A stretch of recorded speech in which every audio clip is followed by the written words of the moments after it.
Good morning, everyone. A quick video that I wanted to do addressing Ozempic and under eating. Ozempic, obviously a hot topic lately. A lot of people using Ozempic. If you don't know what Ozempic is, it is basically a fat loss drug. Yep. Um, and if you have a cat, you know how annoying they are. So Ozempic basically is a fat loss drug. It's a GLP mimetic. Basically, it influences your hunger and your satiety hormones. So ghrelin, glucagon-like peptides, and leptin as well. So you're influencing hormones. Now, there are some cases where Ozempic can be very, very helpful for people. Those very overweight people with diabetes, we see a lot of research showing that Ozempic can be great, and semaglutide is another name you may have heard, can be very great for really helping people with resensitizing insulin, learning how to utilize it properly, but also the weight loss aspect. But here's the thing, if somebody does use Ozempic and they don't actually change their lifestyle habits, we're going to have a problem, or they're going to have a problem. So if somebody is, say, 400 pounds and they're using Ozempic and they see great results, that is awesome. They're going to reap all the health benefits in regards to losing that weight. But if they don't implement these new lifestyle and eating and health habits and they stop Ozempic, there's going to be a problem and potentially lots of rebound weight gain. Um, and the problem doesn't only come from the rebound weight gain, it comes from the hormonal influence as well. So I want to discuss some of that with you. And those of you watching, hi, if you've got any questions, comment them below. But I'm going to try to keep this short and sweet and straight to the point. So Ozempic, I'm here to educate people. That's what I do. It's not my job to tell you not to take it or to take it. You get educated and then you make your own decision. There are certain people that are going to benefit a lot from Ozempic, but it really shouldn't be considered a magic pill. Like for someone who has 20 pounds to lose, 5 pounds to lose, this is a terrible idea. Using Ozempic for something like that is ridiculous in my opinion. So when someone does take Ozempic, like I mentioned, it influences these hunger and satiety hormones. There's also research showing that it can alter the microbiome. It causes you basically the same as, say, a gastric bypass would without the gastric bypass, to eat less. So it's a reduction in calories, it's a reduction in food. That's what Ozempic does. There are side effects to this, though. Not just what we kind of, I think most people would be made aware of by their doctor. You may have some gastric upset, you may have some nausea, diarrhea, and that's kind of to be expected as you're changing these hormones and altering things. And if someone, for example, has a poor diet and they bring in Ozempic and now they're still on that poor diet, they're just eating less of the poor diet, that further is going to encourage gastric issues because of the alterations in the microbes there. Here's the concern though, and this is what I see, and I do speak to a lot of people who have used Ozempic and came off it because of the issues they were having with it, the side effects. And I speak to people who are still taking Ozempic and they also want the extra help. A lot of people do not understand that in general, if you use Ozempic, you are going to have to stay on it for life, potentially increasing the dosage as you go along, or you're going to regain the weight, and not just regain the weight plus 2 or 5 pounds. You could potentially regain the weight double or triple the amount. So a lot of people don't get that. And here is my concerns as a health practitioner. This is where I see the problem. And I go into this and body fat set point a lot in a video. It's on my YouTube channel. I also have it on my podcast. It's called Body Fat Set Point Masterclass, I think. So what I'm about to explain to you really goes into more depth in that video or podcast if you want to check it out. So here's my concern. If you mess with hormones, you're messing with all hormones. There's a ripple effect. You can't mess with one hormone and not expect it to affect the other hormones, because again, your body is one system and they all influence each other. But if you go messing around with your hunger and satiety hormones, leptin, which is your satiety hormone, and some of you may have heard of leptin resistance, where your leptin's not working and you will experience extreme overeating. You'll just keep eating and eating and eating, and you will not be able to stop. Sugar does have something to do with that. Not for everyone, but there is an aspect. I usually use the analogy when I'm speaking to my clients. If you look at someone who is 400 pounds, and they just keep eating and eating and eating, and you're like, oh my god, how are they not satisfied? Like, how are they still eating? It's because this hormone is not working correctly, so their brain is not actually picking up on the signal, you're full, you've had enough. Like, so they just keep eating. They don't have that satiety factor. That is the leptin hormone. Part of weight loss, and I've spoken about this not in the context of Ozempic or anything, but part of weight loss is shifting your leptin levels in your body, because leptin is excreted not just through the stomach but also through fat cells. So as you reduce fat cells, you're going to reduce leptin. Leptin is not only associated with hunger and satiety, it's also associated with survival. Your body wants to keep you alive. So when you're doing a fat loss journey, for example, and you're doing it in a healthy way, I'm using the quote fingers because everyone perceives a fat loss journey in a healthy way differently. But if you're doing fat loss in a healthy way, you've got the nutrition, you've got the exercise, blah, blah, blah, you still have to understand, okay, because I'm losing body fat, I'm reducing my leptin levels, so I'm going to need to reset that at some stage so my body doesn't try to push back and bring those leptin levels back up. And the natural response for the body there is that rebounding effect. It'll cause you to overeat until you hit those leptin levels again.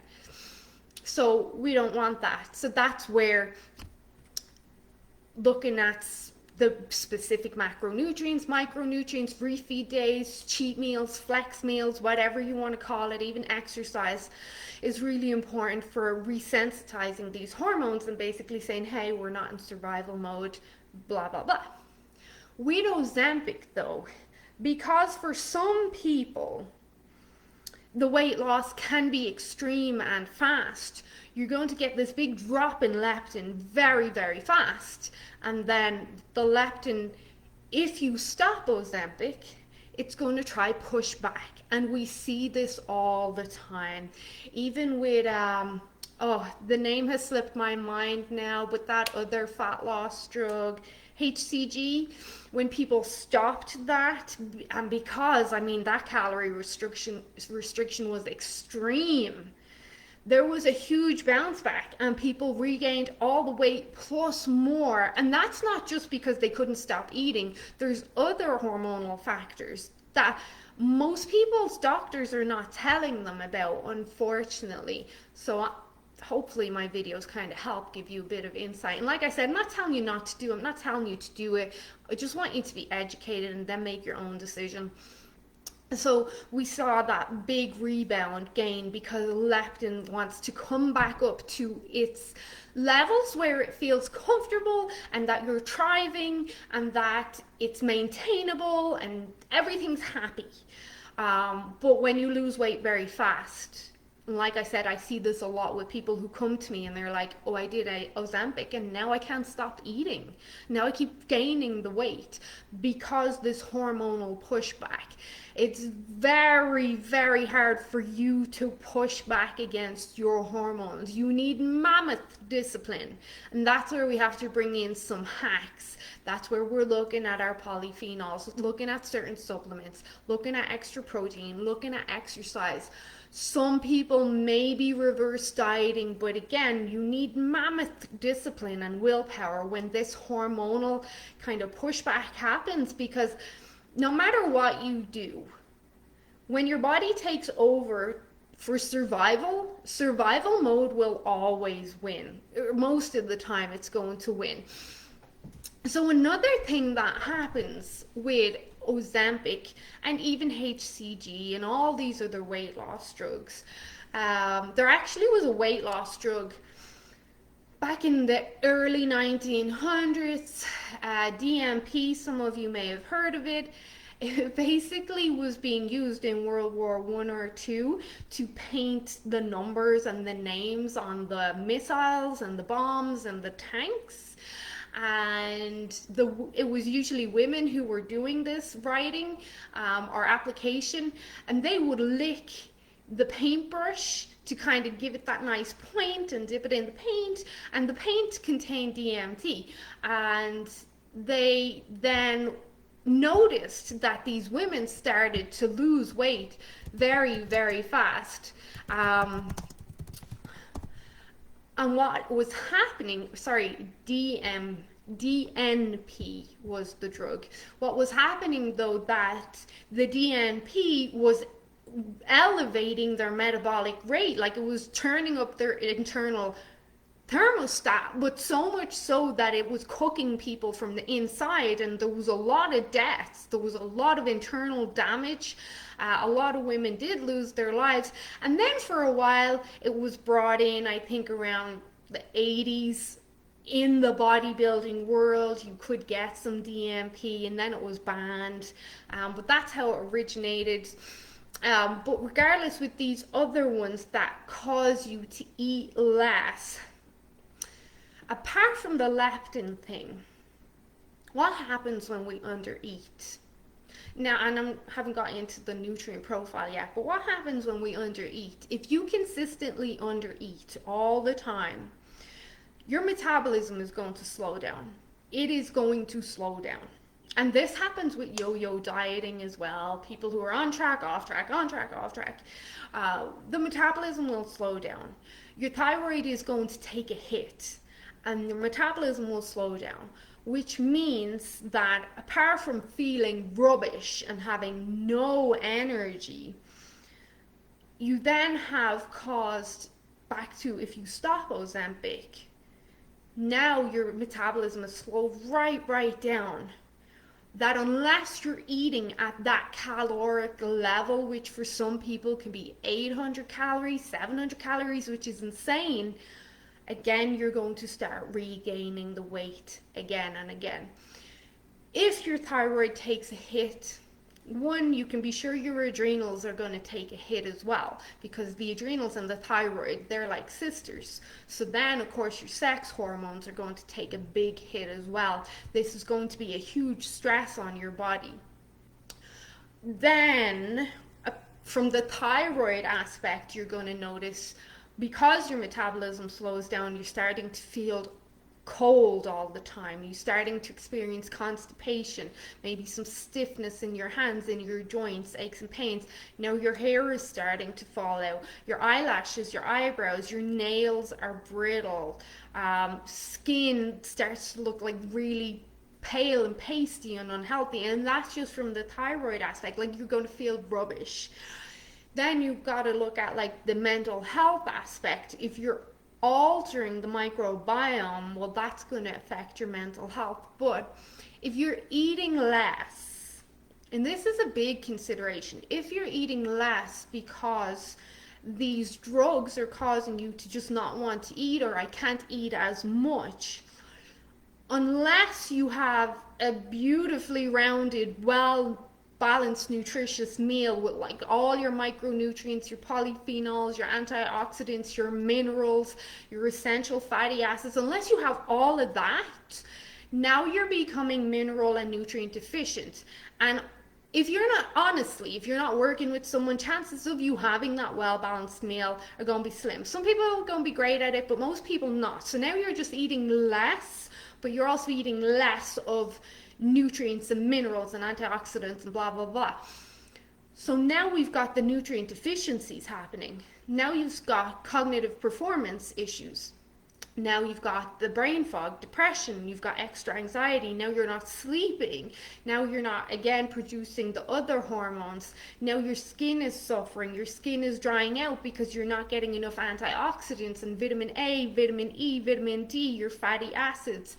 Next of all, you're starting to lose muscle. You're not performing in the gym. Your libido is gone. You're irritable. You're snapping at your kids. You just are going to feel rubbish because apart from the thyroid and the hormones, the adrenal aspect, your body doesn't have the nutrients it needs to thrive and be optimal. And that can come right down to not wanting to have sex with your husband, not feeling like yourself, snapping at your kids all the time, just not sleeping, just like low motivation, low drive. So it sounds like I'm trying to convince you not to do this, but I'm trying to educate people because people are not considering the bigger picture. So it can be great for some people, and especially if then, because let's say they're 400 pounds and diabetic, and now they use Ozempic for maybe a year, they get to their goal weight, but because they've been using it for so long and they're used to not eating so much now, they've implemented these habits of eating less, and now it is their new lifestyle, it is their new state of being. So that's more kind of habit, wash, rinse, repeat, wash, rinse, repeat. So it can be great in that aspect. They're used to walking, exercise, and then maybe when they come off, they work with someone to just tweak a few things. But otherwise, for a lot of people, especially if you're only looking to lose 5, which would be insane for my mentality, like why would you use it to lose 5 pounds? 20 pounds, 40, 50 pounds. There's other ways, and giving your body time and chipping away at it and focusing on your health. You also have to consider like stretch marks and loose skin. If you lose the weight too fast and you're not giving it proper nutrients, you're going to have a lot of excess skin. I spoke to someone the other day and their nails are brittle. Not only is that like the thyroid aspect, that's also your malnutrition. You are missing a lot of nutrients as well.